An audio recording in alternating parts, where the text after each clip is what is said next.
Greetings, beloved. Greetings. Welcome to the Chemistry channel. You can follow Chemistry on Facebook, Instagram, TikTok, and Patreon. Thank you for being here today. Welcome, new subscribers. Thank you, subscribers, for following the channel, liking, and sharing our videos. My name is Miss Penny. So we have a very special video today. One of our subscribers, we've talked about this topic, and it was a very interesting topic to me. And when I made that last video, she got, she made that comment again. And I said, you know what, I'm going to go ahead and make this video. And I've talked about this a little bit, but not in the details. I'm going to go into it today. So this is much of a review with more details. And this was a very interesting researching this, because I found that, like the others looking for the divine feminine through these looking at through that research through the primordial, because this was again digging through the primordial mother, which is associated with Mami Wata. And I'll jump into that as we move on. But when we looking at the primordial mother, the most primordial deity, goddess, is Mami Wata, and everything comes from her. And I did a review on her before. Everything is born from her. She is the cosmic mother. But we're gonna jump in here, and we'll talk about that in a little minute. I'm going to go ahead and let you watch a video from Billy Carson, because he kind of touches on this. And then I'll come in as usual and I'll break that down. Sirius B, and they knew about this in ancient times. They knew about this long before we even had the capability of creating observatories. They had a verbal handed down history for thousands of years that the Nommu came from a planet that orbited Sirius B, which is a star that ran out of fuel. They came to Earth, and they began. These are Nommu or Anunnaki people. They came to Earth and they taught them the orbital periods of their trinary star system, that's Sirius. They taught them all the information about the planets in our solar system, the shapes, the sizes, the colors. And so they had all this advanced wisdom they claimed they got from the Nommu, and they still have that same exact history to this current day. The Dogon tribe knew about Sirius B. Okay, we're going to listen to this story. Now, the key thing here is Sirius A and B. Sirius A and B. Keep that in mind as we move on, because that really coincides with the last video when the lady was talking about the Sun Woman, when she was talking about Orion and Sirius. Keep that in mind as we move on. But let's listen.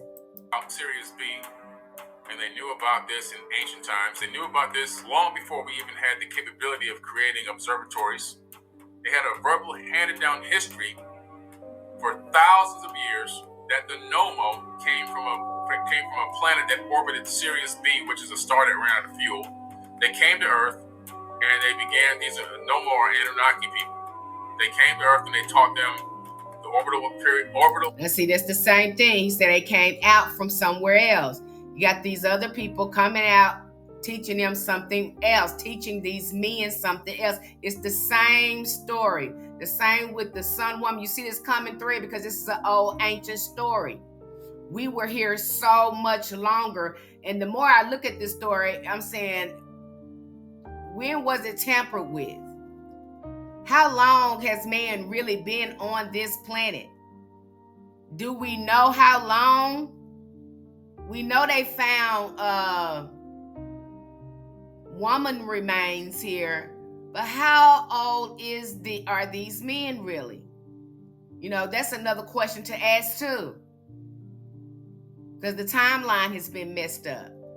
They've messed with the timeline ever since they've come into power. But I digress. That is a common thread, so keep that there. Keep that in your mind. That is the common thread. We know that happened because we see the consistency in the stories. But how old is the story? How old is this story? And how long has man been here? That is a really good question to ask. But as we move on, it may give us some insight, more insight. Periods of their trinary star system, a Sirius.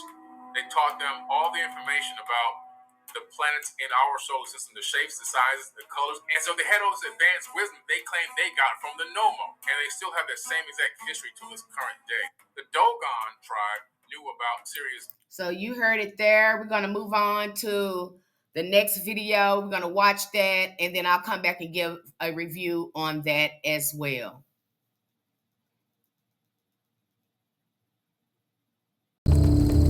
An explorer encounters an ancient tribe with advanced knowledge of the cosmos. The tribe claimed their knowledge is a gift from celestial visitors hundreds of years ago.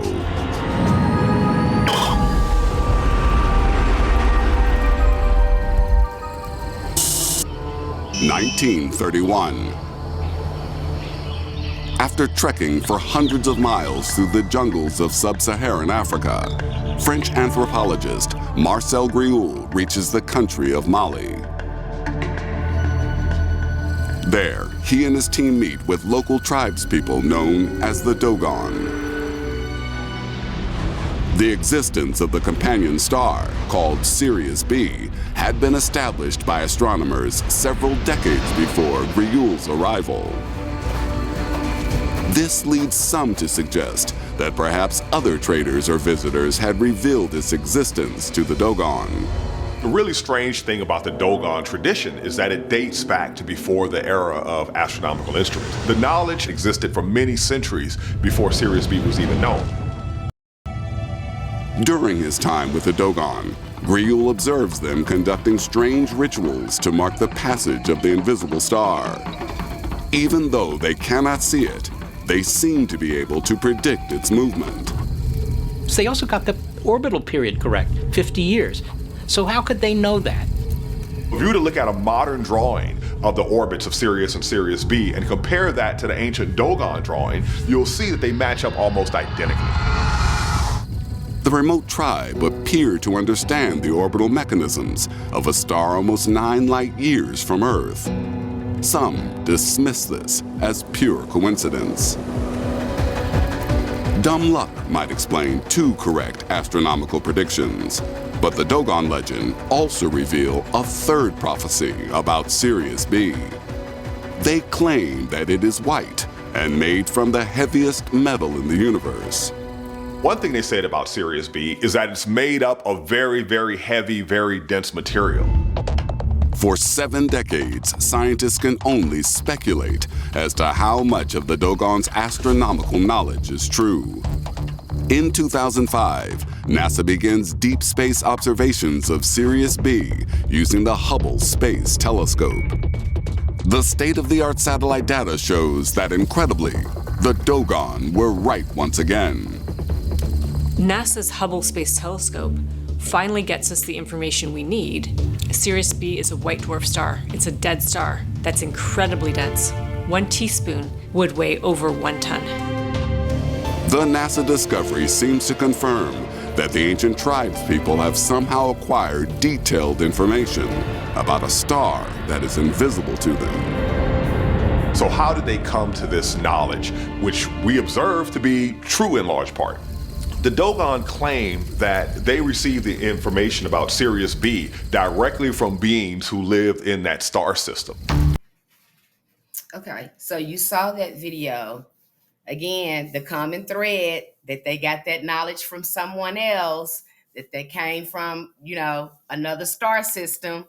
Again, with these stars. And what was interesting to me was the last part. So let's jump in here and let's watch it again.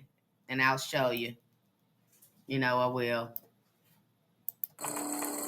An explorer encounters an ancient tribe with advanced knowledge of the cosmos. The tribe claimed their knowledge is a gift from celestial visitors hundreds of years ago.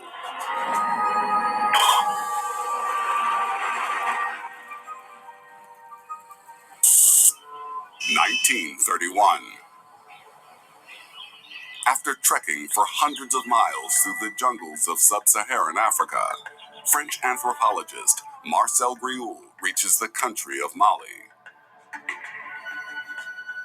There, he and his team meet with local tribespeople known as the Dogon. The existence of the companion star, called Sirius B, had been established by astronomers several decades before. Now, again, Sirius is linked to Isis.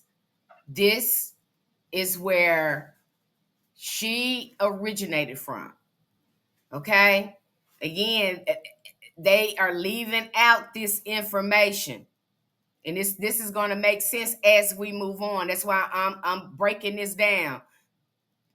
And I'm going to show you where there's a discrepancy.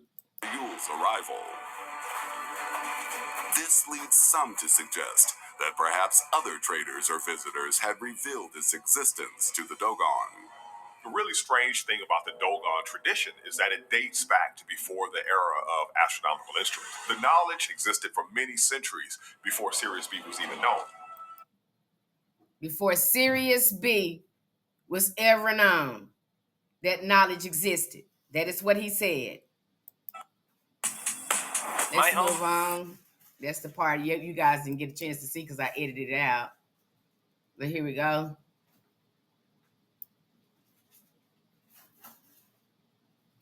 Star. Even though they cannot see it, they seem to be able to predict its movement. They also got the orbital period correct, 50 years. So how could they know that? If you were to look at a modern drawing of the orbits of Sirius and Sirius B and compare that to the ancient Dogon drawing. They keep saying Sirius and Sirius B. Keep that in mind.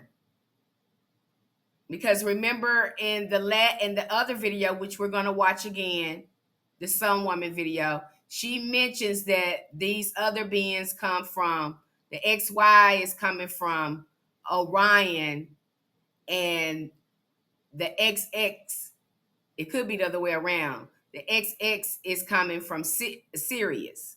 So she mentioned that these beings come from two different places to populate the Earth. So you'll see that they match up almost identically. The remote tribe appeared to understand the orbital mechanisms of a star almost 9 light years from Earth. Some dismiss this as pure coincidence. Dumb luck might explain 2 correct astronomical predictions, but the Dogon legend also reveal a 3rd prophecy about Sirius B. They claim that it is white and made from the heaviest metal in the universe. That is important because that is where they came from. Sirius B. You understand what I'm saying? Sirius B. Now, in the other video, when they're talking about the Sun Woman, she's saying, calling it Orion. You see the discrepancies here? That's why I said you have to break this stuff down. You have to look at it. We have to really go in there with our own perspective and with our an objective mind.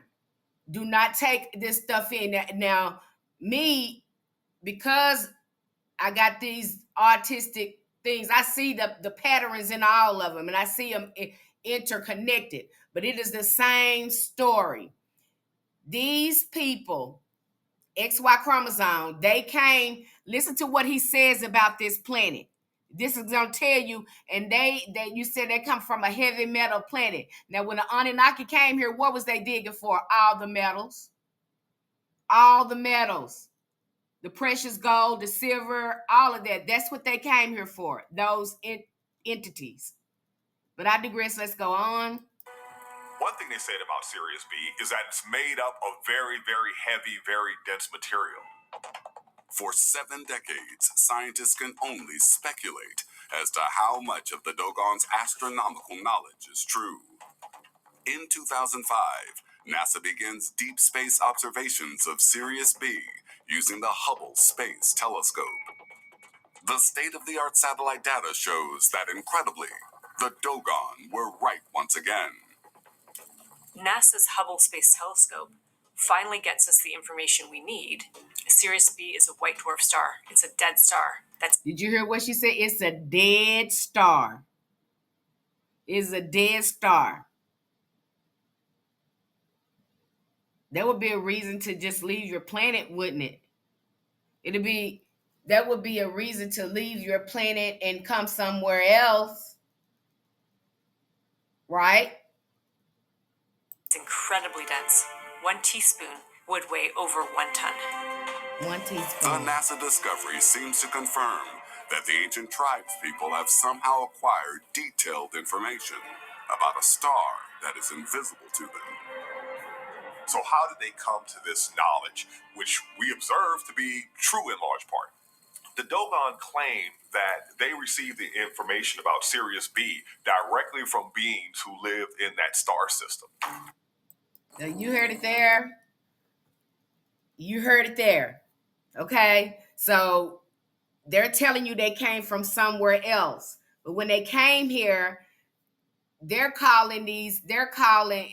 is where they get it twisted at, and I'll move on.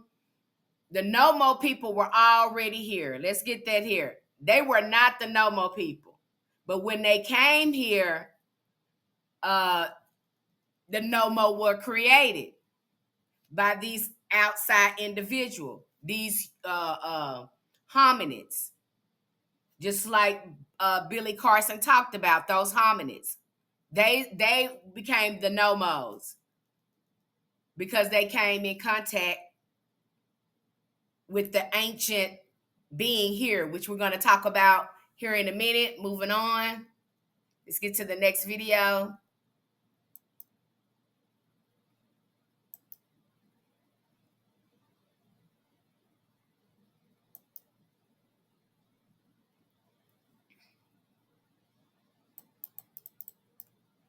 What's going on here? Don't tell me this. Oh man, this thing went out again. It really ticks me off when it does that. This is getting on my nerves. Where's my internet? I'm getting too many outages.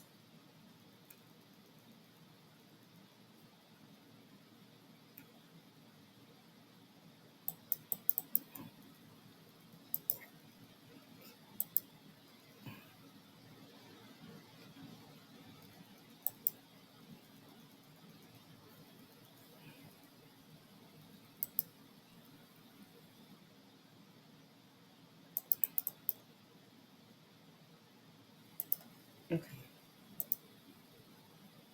Stop sharing. Turn off. Mess up my thing every time you do that. 54 billion years ago. They grow the Negroid race here first. They became known as the overseers, the watchers. They built many ancient lands and structures on this planet, which in time they deserted. The Riskians send little creatures called Greys from Zeta in Orion's belt every 10 years to check on their children, with whom they mix their DNA into 9 species of the Negroid race only. They first came to me at age 9 in New Jersey to set up a land, Nuwapia, for a landing site for your ancestors to return and lift those of you who have perfected their beings, cleansed inside out and outside in. Your DNA as males is from Orion. Your DNA as females is from Sirius star systems. And the Greys from Zeta beneath Orion's 3 suns, or the sun belt. So in actual fact, the African race are of divine origin and are in fact children of the overseers. This is seen as a bacteria implanted in your genetics as hominid genome, as was done by the overseers from Orion and Sirius. Your carbon C6 base form, as black as coal, grow from H1HCCON7O8 1 plus 2 plus 6 plus 7 plus 8 equals 24. Hydrogen equals 1. Helium equals 2. Carbon equals 6. Nitrogen equals 7. Oxygen equals 8. In all, 24. There has been uncovered 223 extraterritorial genes in your 24,000 genomes that travel in sets of 3 on the genes. So they in fact implanted some of their own DNA into your own. You are encoded as divine. Black matter equals 24%. Black energy equals 76%. Dark energy is expanding. Dark matter is being pulled as the universe speeds up to freeze. The planet Earth, or the water world, is moving at a speed of 135 miles per second. You have been hypnotized 6,000 years ago by witches of the cursed evil seed of Enos, son of Seth, son of Adam, made by fallen ones of Anakim, Anunnaki, called Elohim, Alihat in the Bible and the Quran. The Anunnaki used the Pleiadians' DNA to graft and make Adamites, to Canaanites, to Canaanites. Their seeds was grafted, made and born 3,761 BCE, or 4004 BC, as they record, and was only given 6,000 years to enforce their hypnotic spell of sleep over you, which expires 2000 to 2003 AD, which is 6000 AC. AC is Adam's calendar. This is the gospel from the beginnings of beginnings. This is from the beginnings, which we have seen, which we have looked at and watched and have taught humans are the only creatures that know they will one day die. This has affected human thinking as the birth of fear. Don't let others cause your death before your physical or mental time. Fear came with uncertainty, or that led to faith and beliefs that became religions of beliefs to hopes and desires. This Ayanun proclaim concerning you and your life as Nuwapians. Life is both physical and spiritual. It appears we see them in actions and testifies to them. Ayanun proclaim to you the eternal soul, which or who is connected to the omniverse from the universe and has manipulated through us here on physical earth. So I proclaim to you what you can see and hear, so that you also may have links to all, as all of you, the all. Know this, left brain is male power analytical, and right brain is female images. These two must become one, perfection of thinking and doing energy in motion, or emotional beings, soul. This is the symbol of the braid worn on the left or the right side by the holder of the double helix of the mitochondria DNA of female or M other, mother of us both. And the male wears his braid in the back to relate to the back of the medulla oblongata. Yet both mother and father, male and female, need to connect and use the frontal lobe of the brain and the pineal gland. This is a part of my message to you. You have heard from above and is declared to you. Intellect, do not become blinded by the brightness of white light of confusion and chaos. There is no light inside your being. Light is blinding. It is blindness or faith. Not intelligent or intelligence of fact. Even the Bible and the Quranic God dwell in darkness. Then said, let there be light. And with the light came chaos. If you claim you have actual facts in the universe. Okay, you heard her talking about splitting those genes again. You could, to me, when she was saying it, I was like, something scientific was happening here. Something was being created here.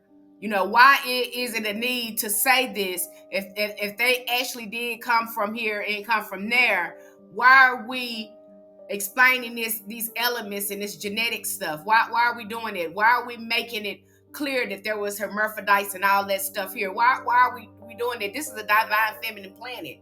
So why was that, you know, that to me was an indication. Another red flag to me, I'm like, I don't know.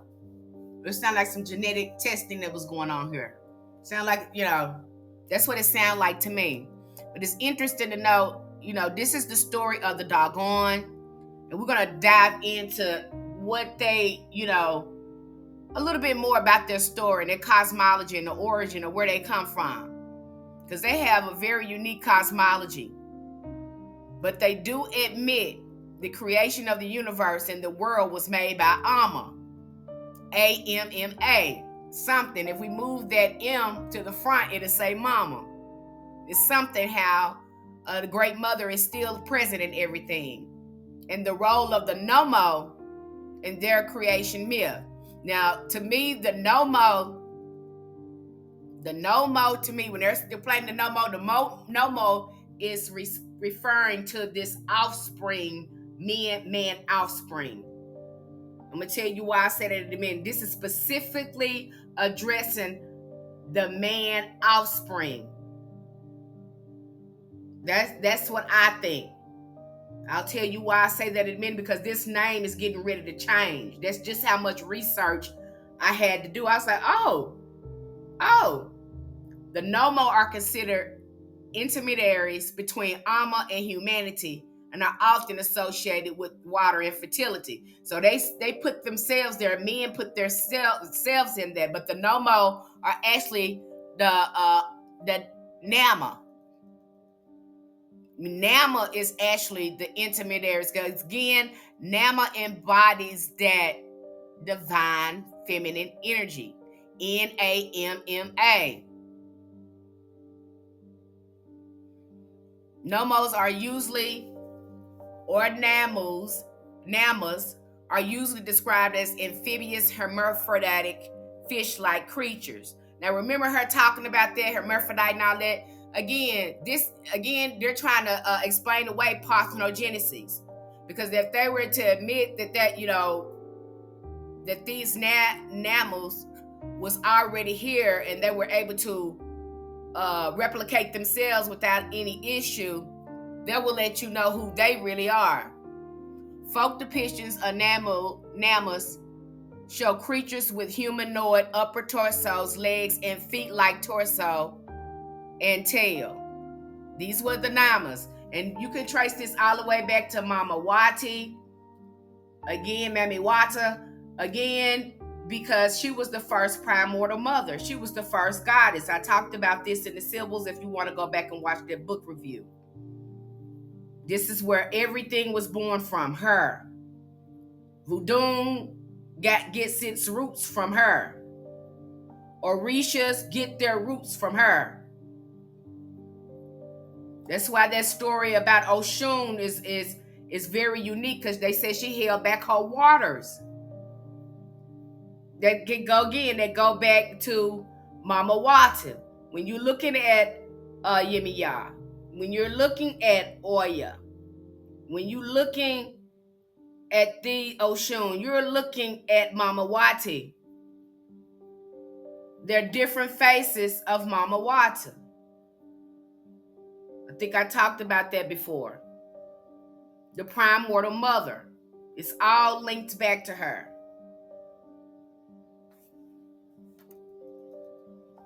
Okay, so let's go back and we're going to talk about Amma, and then we're going to go deeper into this subject.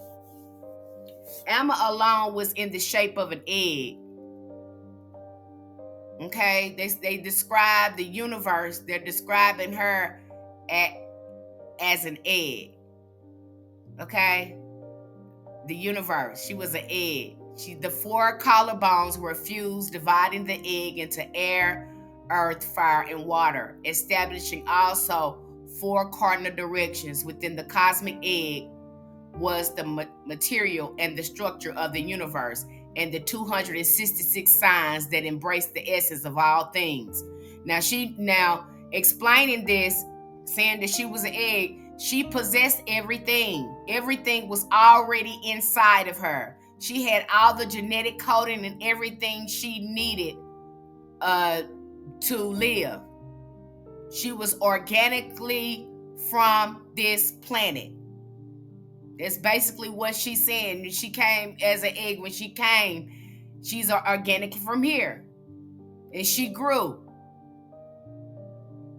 Okay? And then her genetic coding, when you see that 266 signs, I believe there was more genetic coding with women than we see today because of that parthenogenesis. The first creation of Amma was, however, a failure. That's what that says. The second creation began when Amma planted a seed in herself. So they let you know, this is the patriarch saying that. How was it a failure? Because Amma was not replicating man. Listen to this. The second creation began when Amma planted a seed within herself. This was Sister Tamika was talking about. That subscriber was talking about. She planted a seed within herself. That resulted in the shape of a man. Now, Tamika says that when she had this man, he was totally opposite of her. Now, I think this when these outside forces came in and they could not replicate themselves, because they said the first one, she was not successful because she kept duplicating herself. The parthenogenesis, she kept producing herself.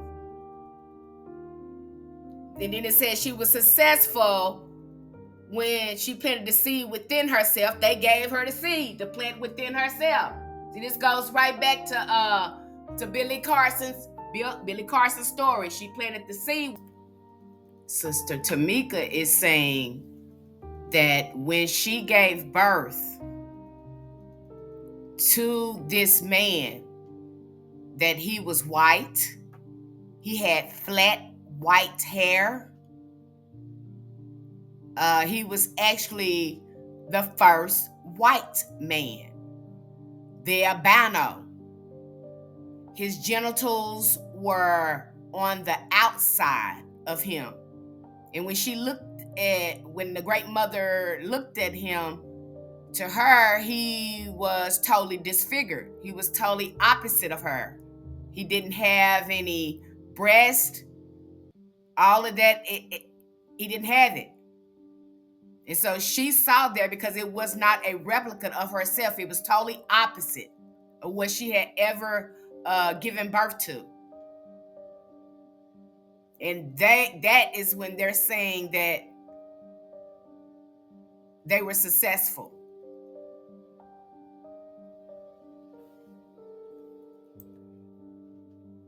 Now, when you hear the doggone story about this, they said, he went on to land and he became a white fox. That's their story. He goes on to be Ogo, another ancestral spirit. But again, this story is lining up with Billy Carson as well. These myths have some truth in them. And just like the Dogon tribe, this thing with men, it's a global thing. But this is their story. But in the process of the gestation, there was a flaw, meaning the universe would now have within the possibilities of incompleteness. There was a flaw in him. That's why I said that something's going on with that XY chromosome. Now the egg became 2 placentas, each containing a set of twins, male and female. Okay? That's when you can see the other breaking off with the male. After 60 years, male's Ogo broke out of the placenta and attempted to create his own universe, in opposition to that being created by Mama. So they letting you know that man, he broke away and he went against everything, went against the divine feminine. This is right here in this story. I'm breaking this all down, just simplifying this for you. It's the same story. Man is telling you where he came from, how he came to being. but he is unable to say the words that would bring such universe into being. He doesn't have the power. He then descended as Amma transformed into the earth, the fragmented of placenta that went with Ogo into the void. Ogo interfered with the creative potential of earth by having insidious relations with it. What is going on today? What is going on today? What is man doing? We got human trafficking going on. We got domestic violence going on. We got violence going on, period. They're telling you the story right here, same story. I see the correlations here. I don't know if you do. His counterpart, Nammu, a participant in the revolt. That's why I say Nammu. Nammu was the hominids. Was then killed by Amma. The parts of his body cast in all directions, bringing a sense of order to the world. That sounds like the same story with Osset and Osiris when she brought him back to life. That sounds like the same story to me.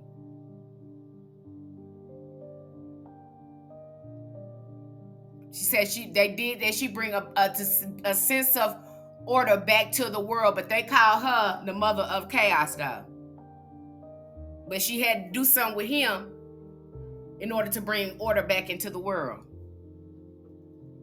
When 5 days later, Amma brought the pieces of Nammu's body together, restoring him to life. Nammu became the ruler of the universe. He created 4 spirits, the ancestors, the Dogon people. Amma sent Nammu and the spirits to earth in an ark. See, they let you know they got this story again backwards. They came from another place. You got them again weaving themselves back in here. It was not the no again. They are switching, putting their story into our story. Yeah, we came from Sirius. That's where where it's easy for them to plant themselves in there, because that was already our story, and then they came and then they took over the story. Is this making sense to you? And it was easy for them to write over that. They let you know there was 2 creations. One that was already here, and one that they came out from somewhere else and created themselves because they could not replicate themselves. I hope this is making sense to you, beloved.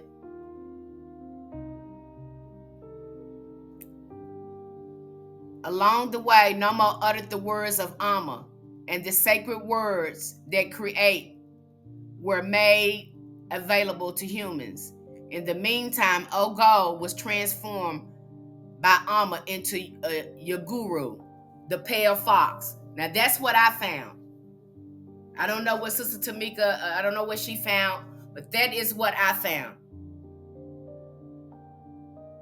But they said that this man, she is saying that this man was white. It would make sense because it would be the total opposite of the dark-skinned woman. It would be a total opposite. Not only was his insides, his female parts born outside, but he also did not have any color. She said that was the first result of that genetic testing, that Adam, in fact, was a white man. I'm not saying it's not possible. Again, we got this other genetic, and then later we see these other colored people. And then we do have what's his name?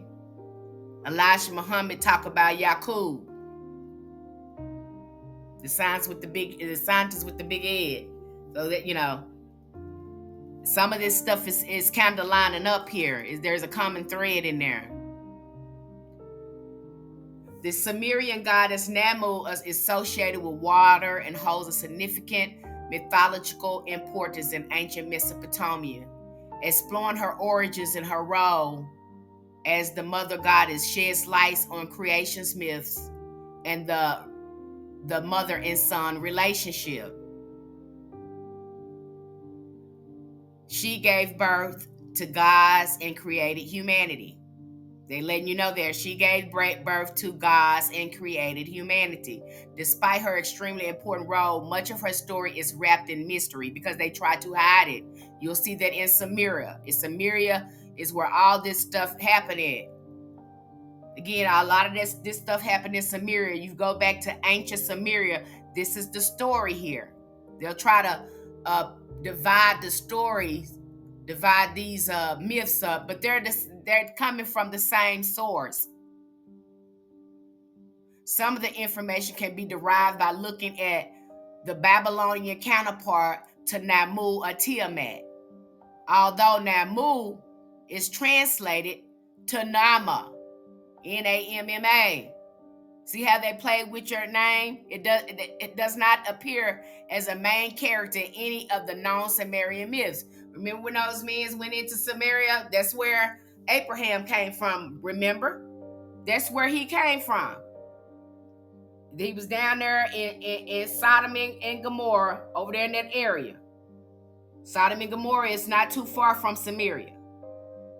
That's where he came from. That's where they folks came from. That's where they say they came from. They made it very specific in that Bible that they came from Ur. They didn't come from Egypt. Okay? So that's where these patriarchs come from. And again, it makes sense that, again, we're talking about primordial beings. Primordial beings and the Egyptians, so our ancient mothers, they had that same story, that same power, that same energy in Egypt as well. They are the ones who civilized Sumeria. They are the ones who erected that goddess worship. This was a global thing.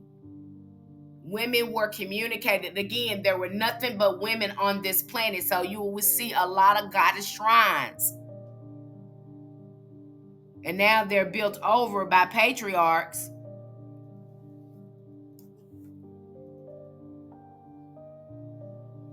She is referred to briefly in several of them. Much of the information we know about the primordial goddess is derived through these passing references.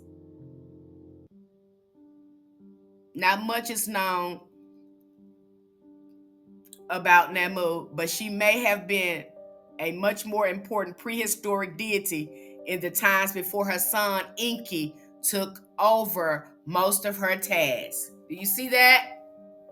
You hearing what I'm saying? They're letting you know who is Enki, the Anunnaki. The Anunnaki, this is the same story, beloved. But what interests me the most is, we see this story again in Egypt. My thing is where did this originally happen? Did this happen all at one time? Did this happen, did they move and just go to different places and start doing this? Because you hear the same story everywhere. You hear this same story.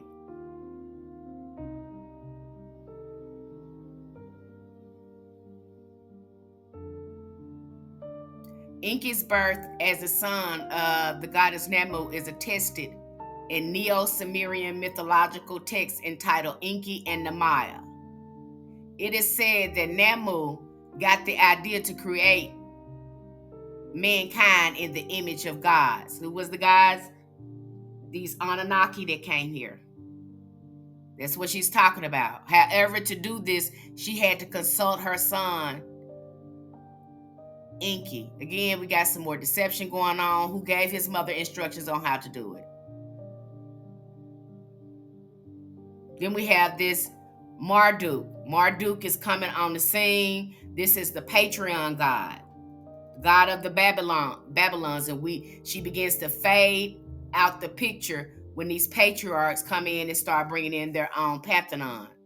This god is known as Baal or Sanda, and he defeats the earlier generation of water gods, which we're talking about Mama Wata, the Nammu. They're letting you know they defeated them. They took it over. That's what I said, this Nammu, to form to populate the earth, according to the earliest written creation epic, which is presumed to have heavily influenced the writing of Genesis first in the Old Testament. Like I told you, the Sibyls are ancient mothers. Mama Wata, priestess, divine feminine. These priestesses, they wrote Genesis, the Old Testament, and then you have these Abrahamic Sumerian men from Ur writing themselves into our story. Nothing different here. Nothing different here. Absolutely the same thing to me. Just peeling back more information for us to review. And then it goes on to say Marduk went into battle against the saltwater god Tiamat, because you'll see her turning into Tiamat too, representing the serpent or the dragon. He obtained power over the other gods with her volition. So he took her over and dominated her power.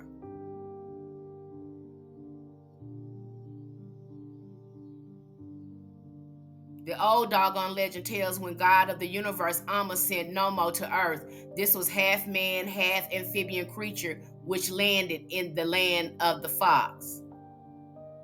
Again, we have these stories, and again, they're giving you a twisted version of it.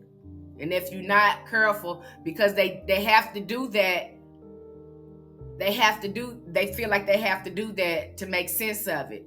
But the smoking gun of it is this is a divine feminine planet. And you letting us know you have defeated and suppressed the divine feminine spirit on this planet. That's what you're saying there. That's what they're saying there.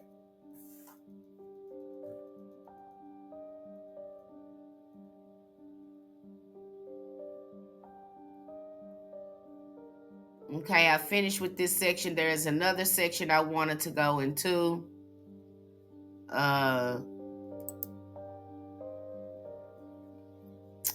Give me just a moment and we'll get into that. Okay, we're gonna look through this article real quick that I found about Nammu. Look, this took some research because these names, not Nammu and Nummos, they do a lot of wordplay. These patriarchs do to kind of distort things. So, for me, I have to slow it down. Again, with my autism and ADHD, I can start seeing the patterns because that's how I learn. I learn with pattern recognition. And so when I started seeing the patterns and the similarities, I was like, oh man, wow. So they were trying to really deceive you with the nomos. So if you're not careful, you're researching this information, make sure you're being objective when you're looking at it, because you have not only, you think about racism, but we have to look at genderism when we start looking at a lot of these ancient stories. So let's jump in. In ancient Sumerian mythology, Nammu was revered as the powerful, nurturing mother goddess of the sea. As one of the oldest deities in Sumerian pantheon, she held immense significance in the lives of ancient Mesopotamians. Nammu's origin can be traced back to the earliest days of the Sumerian civilization, and she played a critical role in shaping their cosmology, religious practices. This article aims to explore the various aspects of Nammu, her role as the supreme deity of the sea. So when we're talking about Nammu, we're talking about that Mama Wati spirit. We're talking about the Sibyls, the ancient prophetess. Her symbolism, worship, and mythological stories, family connection, influence on the Sumerian society, her enduring legacy in modern times. Okay, so you remember those Sumerians, and they talk about the monarchy. They talk about, you can look at that too in the Bible when you're looking at Nebuchadnezzar. He's the one that descended from the Sumerians, the Anunnaki. And Tiamat was the goddess over that. Nammu was the goddess of that. The ancient goddess practices of that. And when you go back and look at Egypt, Egypt had that same thing, but they built over it. You can see Wachet, I think that's the name of it, in ancient Egypt. That was her name. But she's one of them ancient goddesses that they talked about. Different. The name is kind of different, but they're talking about the same energy, the same goddess. The origins of Nammu can be found in ancient Sumerian creation myths. According to the myths, Nammu was the primordial goddess who emerged from the chaotic waters of the sea, known as Apsu. She was considered the mother of all gods and the goddesses, and her essence was believed to have given birth to the world and all living beings. Nammu was often associated with fertility, creation, and the feminine, divine feminine. You see that? Do you see that? Nammu was often associated with fertility and the divine feminine. So they let you know this is the divine feminine planet. I go right back to it. Right back. This is divine feminine planet. She was the first one here. Nammu's role, the supreme deity of the sea. As the supreme deity of the sea, Nammu held immense power and authority in the Sumerian pantheon. She was believed to have control over the primordial waters and govern the ebb and flow of the tides. This, when we talked about how important the moon was, and if you were a woman, you would be following the ebb and flow of the moon. You see what I'm saying? They put themselves in the middle of the sun. See, that's what the Dogon, they came in and even redone our astrology, making the sun the center of the universe or the center of this planet when it's not. Nammu was seen as a protector of sailors and fishermen, ensuring their safe passage and abundant catches. Additionally, she was also associated with agriculture fertility, as the waters she ruled were vital for the growth of crops and sustenance. I hope the big picture, you're getting the big picture now. What is being covered up, how much is being covered up. This is a divine feminine planet. Symbolism, understanding the significance of Nammu. Nammu was symbolically represented as a serpent or dragon. We talked about Tiamat. Remember we talked about Tiamat? Often depicted coiled around a staff or an egg, symbolizing her role as the bringer of life in creation. The serpent motif is a common symbol in many ancient cultures, representing wisdom, transformation, and the eternal cycle of life. You see the ancient cultures, when they mention the ancient cultures, they're talking about that matriarch culture. See, they all had the same symbolism because they were replicating themselves. This information was already in them. In Sumerian art, Nammu was also portrayed as a fish-like attributes, emphasizing her association with the sea and in its abundant resources. Again, we're going back to Mama Wati, we're going back to the Sibyls, we're going back to those ancient prophetess that were already here. Worship and rituals, how Nammu was revered by the Sumerians. The worship of Nammu was an integral part of ancient Sumerian religious practices. Temples and shrines dedicated to her were constructed through Mesopotamia. There was Mama Wati temples all over. Go back and look at that book review. The Sibyls, where priests and priestesses performed rituals and offered sacrifices to appease her and seek her blessings. These rituals often involved the pouring of water as an offering, as symbolic representation of Nammu's connection to the sea. In addition to the formal religious ceremonies, Nammu was also revered in daily life through personal prayers and small household altars. I might pronounce this wrong. Iconography depicted Nammu in ancient art and sculpture. In Sumerian art, Nammu was often depicted in various forms. One common representation was a female deity with flowing hair, wearing a horned crown and a long robe. Now we see that in ancient Egypt. See how ancient Egypt, they took that like I said, she is just that old. In a long robe. Sometimes She was shown with multiple heads, symbolizing her all-encompassing nature. That's why I told you Oshun, Oya, Yemiya, all of them come from Mamawati. You see what I'm saying? Nammu. You seeing it here? She was shown with multiple heads, symbolizing her all-encompassing nature, ability to oversee different aspects of life. Nammu's association with serpents and fish was also reflected in her iconography, with many sculptures, reliefs featuring these animals' motifs alongside her depiction. Mythological stories tales involving Nammu in Sumerian lore.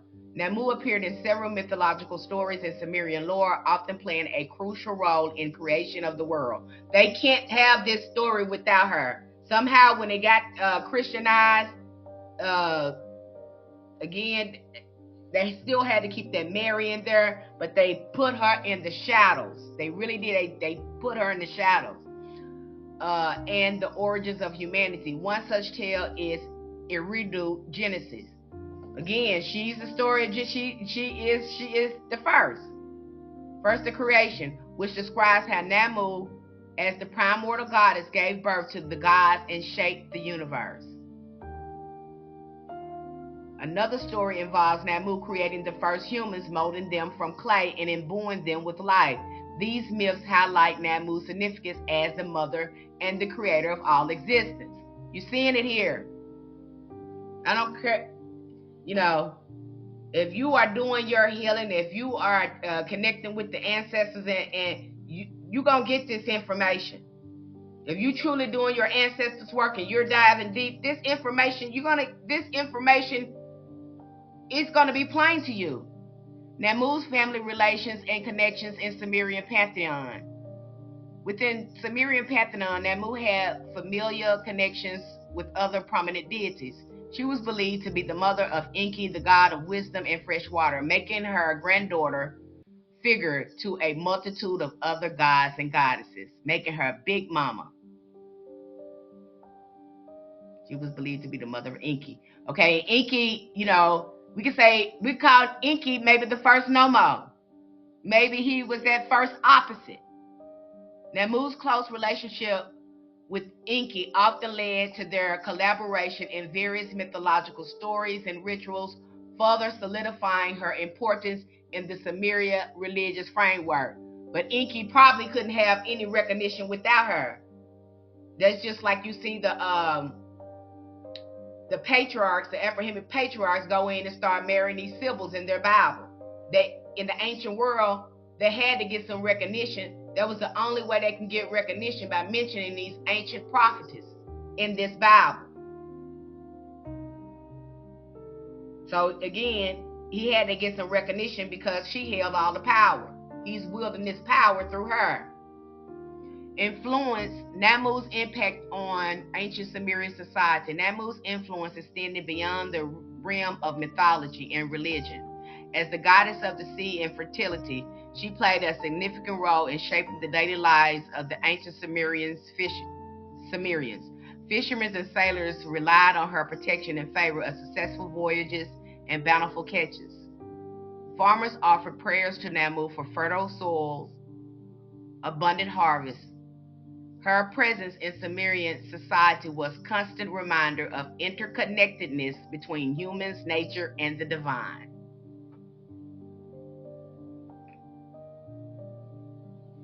Although ancient Sumerian civilizations, legacy Nammu's continued presence in this modern time. Although ancient Sumerian civilization no longer exists, the legacy of Nammu continues to endure. Her symbolism as mother goddess and protector of the sea has resonated with various cultures throughout the world. In contemporary neo-pagan and Wiccan tradition, which, Nammu archetypes as a nurturing, powerful deity has been revived and honored. Her association with water and fertility remains relevant in modern spiritual practices that emphasize the importance of the natural world and divine feminine. So now you got these Wiccans trying to write, again, this is ancestral. This goes back to the Dogon tribe. And so now you have these neo-pagans that's coming in trying to adopt this deity. Archaeological discoveries unearthing Nammu's temples and shrines. Archaeological excavations in ancient Mesopotamia have uncovered numerous temples and shrines dedicated to Nammu. Now there was some in Egypt too, but they sunk a lot of them, and they built on top of a lot of them. One notable discovery is Iana district in Uruk, where the Iana Temple complex housed a sanctuary dedicated to Nammu. The archaeological remnants of these structures provide valuable insight into the religious practices and devotion surrounding Nammu in the ancient times. The artifacts found within these temples, such as statues, reliefs, inscriptions, further enhance our understandings of Nammu's role in the Sumerian society. Conclusion: Nammu, the eternal guardian of the sea. Nammu, the Sumerian mother goddess of the sea, held a central role in the religious and cultural landscape of ancient Mesopotamia. From her primordial origins to her representation as a nurturer creator figure, Nammu's influence extended beyond the mythology, shaping the lives and beliefs of the Sumerian people. Her symbolism, worship, and familiar connection continue to be explored and appreciated in modern times. Of course, because now she is Mama Wati. Y'all got her under Nammu, but that's who Mama Wata is. Ensuring that the legacy of remarkable deity endures the generations to come. As the eternal guardian of the sea, Nammu remains an emblem of fertility, creation, and the enduring power of the divine feminine. So there you go. There you have it there. You have it there. We went through this whole article. You have the information right there. I hope you enjoyed this video. I hope you found it insightful. We went over a lot of information here. There was a lot to unpack. I'm so glad that Sister Tamika brought this up. We had a chance to review this again with fresh eyes and new information. And we gained some more insight behind it. So thank you, Sister Tamika. And if you have something that you want to discuss and go into, and you want me to look into, I'll look into it for you. You also can see another version of this, was probably going to be more information, because I have more information to add for my Patreons over there, Patreon members. But if you want to know more about this video, you're interested in diving in deep, there is going to be a longer video on Patreon. Thank you for being here with me today. Light, love, namaste, ashe, love one.